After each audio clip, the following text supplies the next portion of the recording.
Hello, Computers and Writing Conference. My name is Rachel Straub, and I'm a PhD student at the University of Maryland, College Park. This presentation is part of a panel presentation called Teaching Digital Activism, co-presented with my colleagues Erin Green and Alexis Walston. My presentation is titled Teaching Digital Activism, Exploring Rhetorical Analysis Through Cancel Culture. Let me share my screen.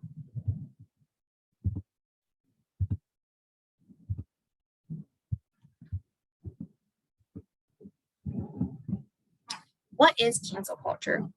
The act of canceling someone is an event of public ostracism of a particular person with the goal of exposing their moral character and diminishing their credibility. Notable examples include Harvey Weinstein, Colin Kaepernick, Louis C.K., and several others. But the act of canceling someone by putting them on blast in the public eye, of course, is not new. Think of how the Dreyfus affair pinned Dreyfus as a guilty character and amplified a culture of anti-Semitist fervor during his time. Or, even further, think about the origins of the word scapegoat. The term scapegoat originates from the book of Leviticus in the Bible, when the goat symbolically carried the sins of a community and was cast out to carry away the sins. The tension between hierarchy and exclusion swings on a pendulum of the relationship between morality and credibility. New York Times writer Lukianoff importantly contextualizes cancel culture in its operation as a verb and the culture as a noun. She writes that, quote, to cancel is a consumer's verb, always involving a commodity or transaction. Readers cancel magazine subscriptions, studio heads cancel TV shows, bank tellers cancel checks to show that they've been exhausted of value, end quote. Comparatively, Michon writes that as a noun, cancel culture is, quote, is symbolically applied to incidents both online and off that range from vigilante justice to hostile debate to stalking, intimidation, and harassment, end quote. In addition, she contends that it is persistently attributed to the extremes of a political left and a fear-mongering specter of wokeness, itself a freighted term originally derived and then distorted from the Black vernacular woke, which invokes a spirit of vigilance to see the world as it really is, end quote. A letter posted in Harper's Magazine on July 7th, 2020, that you can see quoted here on your screen, effectively tried to cancel culture. Signed by bigwig figures like Margaret Atwood, Steven Pinker, and Noam Chomsky, were some of the many names who signed this letter. At one point, it reads, quote, the free exchange of information and ideas, the lifeblood of liberal society, is daily becoming more constricted. Well, we have come to expect this on a radical right. Censoriousness is also spreading more widely in our culture, an intolerance of opposing views, a vogue for public shaming and ostracism, and a tendency to dissolve complex policy issues in a blinding moral certainty, end quote.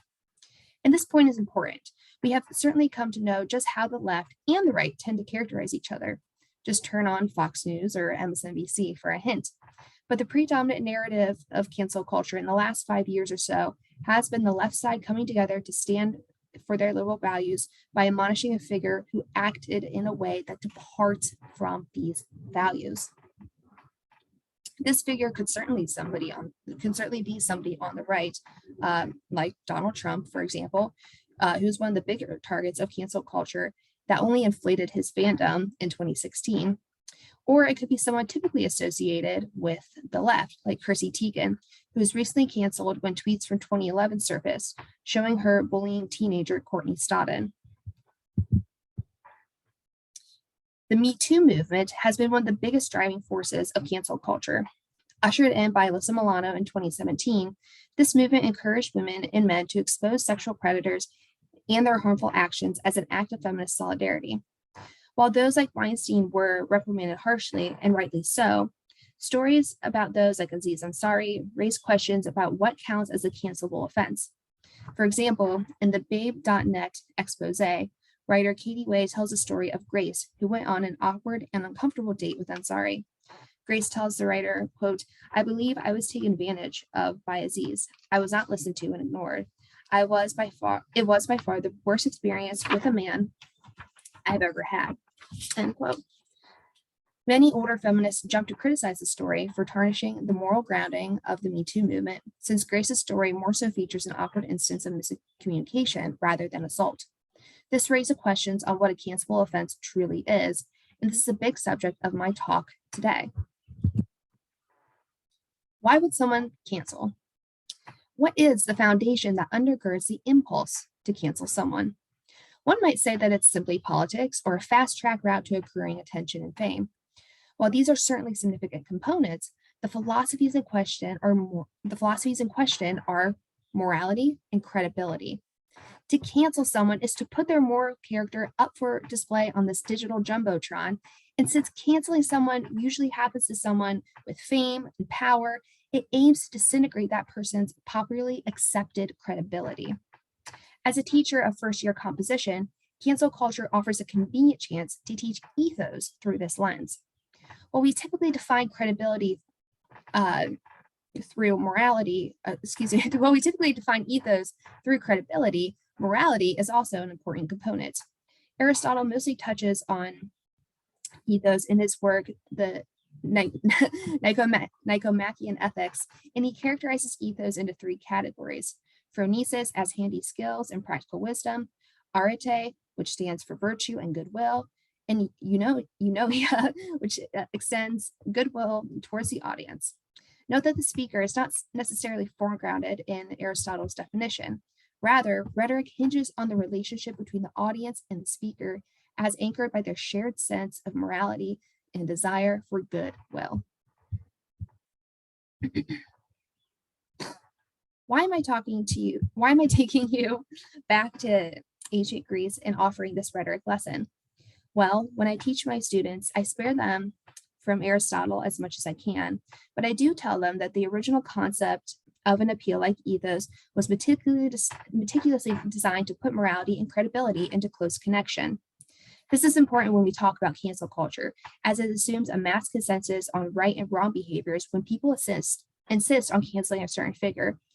And this assumption is critical, as it offers a moment for us to reflect on what communal values people think we share. For instance, in the Colin Kaepernick case, the assumption from those companies who de-sponsored him for kneeling during the national anthem, they assumed that to be an insult on the country and to those who sacrificed their lives in the war.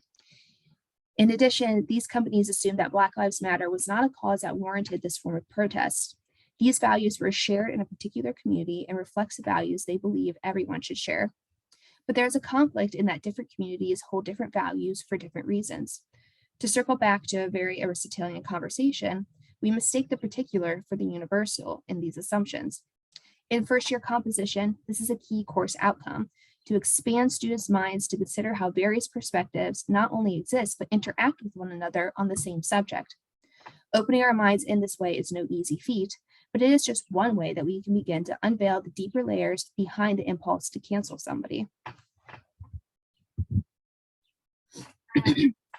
So, as a teacher, first-year composition, I use the example of cancel culture as an opportunity to teach ethos. So, this is typically spread out in a one-day lesson plan, and it often culminates in very interesting conversations. So, in my typical lesson plan, first, I have students come to class reading Jonah E. Bromwick's "Everyone is Canceled." Oops, let me go to the next slide here.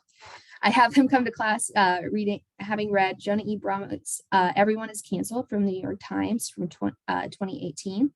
In the article version of, quote, "The Coddling of the American Mind" by Greg Lukianoff and Jonathan Haidt in The Atlantic in 2015. These pieces were written at the beginning of cancel culture cognizance, and they ask the important nuanced questions about the act of canceling. In the class session, I start by bluntly presenting them with the question of, what is cancel culture? And what do you think when you hear this term? This prompts the students to consider how they've heard this term circulating before and what it means to them. Notably, some students, of course, shoot their hands up in excitement, eager to speak on something political, but others sit there very uncomfortably as they think I might be tricking them or forcing them to say what they think I want to say. This cold call, however, works to get the juices flowing so that students can form their thoughts on their own without being preempted. Now, this is a slide that I include in my lesson plan. We are working directly with the well-known textbook, Everything's an Argument. The last time I taught this lesson in 2020, I was using the 6th edition. So what we do is we work through this definition and we talk about this idea of character as hinging on credibility and virtue. We talk about how audiences trust those who convey strong credibility and morals per their own values. So an example that the book uses is Tim Tebow. This is the quote: "And though Heisman Trophy winner Tim Tebow won 2 NCAA football championships with the Florida Gators before moving into the National Football League, his fame and ethos owe almost as much to the unequivocal displays of his Christian faith, signaled on field by the kneeling gesture now known as Tebowing.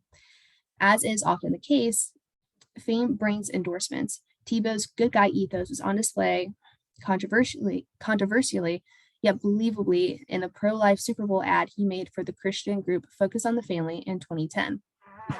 So we talk about how his ethos as a humble Christian guy made him appealing to conservative audiences watching the pro-life Super Bowl ad. Not only does he have credibility as a notable Christian athlete, but we also note that his morals, such as his pro-life beliefs, are what bring that particular audience to him.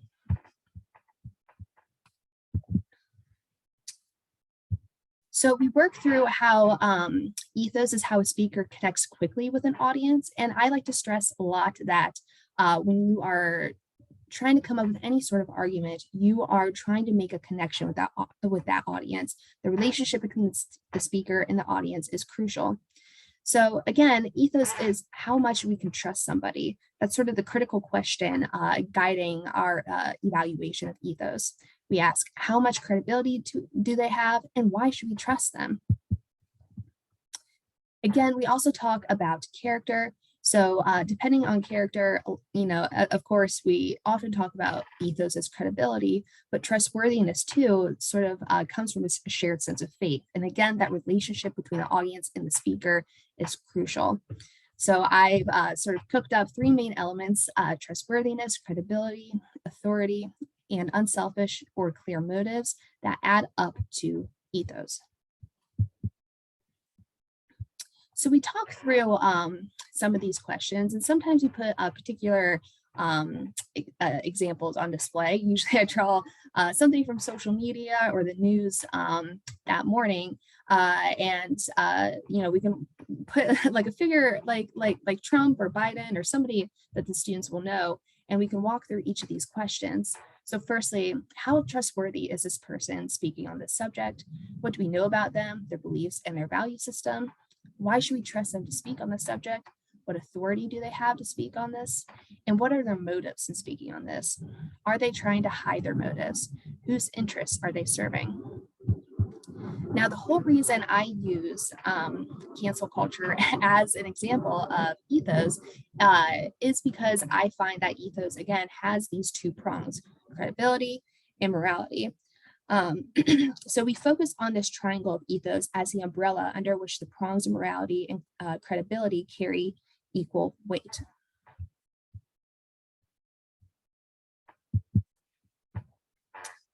It is important to show how ethos carries this credibility and morality through demonstration of examples. And there's no better example, I think, than modern cancel culture. And what I really find is fruitful for students, again, is drawing on social media, drawing upon something that they would be familiar with. That way it doesn't feel like I'm instructing them on examples. Perhaps the Colin Kaepernick is far out of their reach by now, but drawing from particular examples as an instance of cancel culture that they would be familiar with really gets those juices flowing. Accordingly, I tell my students that when writers or speakers are using ethos, they're conveying their strong moral character and credibility. And when we do a rhetorical analysis of someone's writing, I tell them that we must ask about their ethos. How credible and reliable are they on the subject? Do their own virtues match up with what they're saying and how they are reaching their audience? When controversies arise around people in the news, their character is often called into question. #MeToo and conversations on cultural appropriation and political correctness often call into question someone's character or ethos. We tend to hold famous people up high on a pedestal because we look up to them. So again, I really, really stress that cancel culture questions someone's credibility and their virtues. So one of the examples that I used back in 2020, and again, this is probably a little bit more politically relevant for them at the time, was the example of Logan Paul. And this is an example that's quoted in the Bromwich article that I have students read. So Bromwich writes that, quote, cancel culture was born of a desire for control. People have limited power over what is presented to them on social media platforms, which are notorious for being poorly regulated. When YouTube refused to defenestrate Logan Paul after he posted a deeply insensitive video in December, individuals were compelled to take matters into their own hands, doing the work of deplatforming him instead of waiting on deliverance from YouTube. So this is just one example, and no two stories are alike. I think we often find that when somebody is canceled, they're effectively canceled. That really depends on which audience and which discourse community that you are looking at. So I often end with a discussion in this lesson, and I usually guide it with these 3 questions.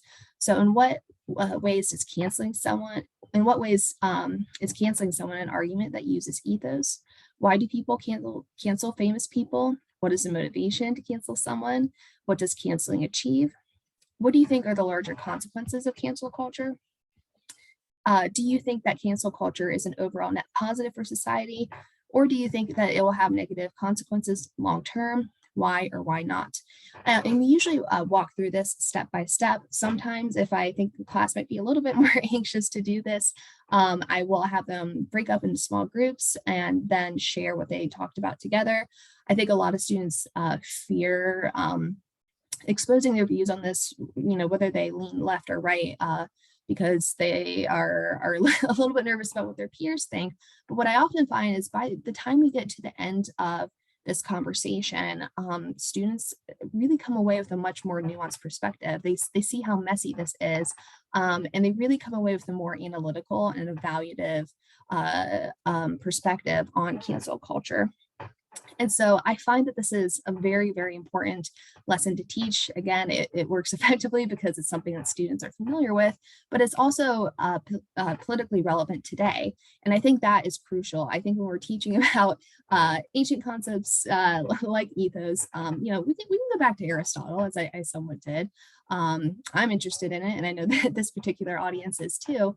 But for students, you have to sort of contextualize it in a relevant space. And I also think that for our generation of students, not speaking to adult learners, but the 18 to 22 demographic right now is coming of age in a very, very politically rich and dangerous and scary and active time, perhaps more so than other generations. And so I think it's really, really important to have first year composition as a space where we can talk about these things openly and honestly, and we respect all different perspectives as they arise. And again, when I teach this, I have my conservative students, I have my liberal students, but teaching them the nuances of cancellation and grounding that in a course concept like ethos usually proves to be a very valuable and rich lesson. And I hope that you all, as teachers of writing, can take something from this and apply it in your classrooms. And if you do, I would love to hear and chat more about this. I have some more materials in terms of my lesson plan to share. If you would like to see that, you can reach me at straubr@umd.edu or follow me on Twitter at Rachel_Straub. And I look forward to hearing from you then. Thank you.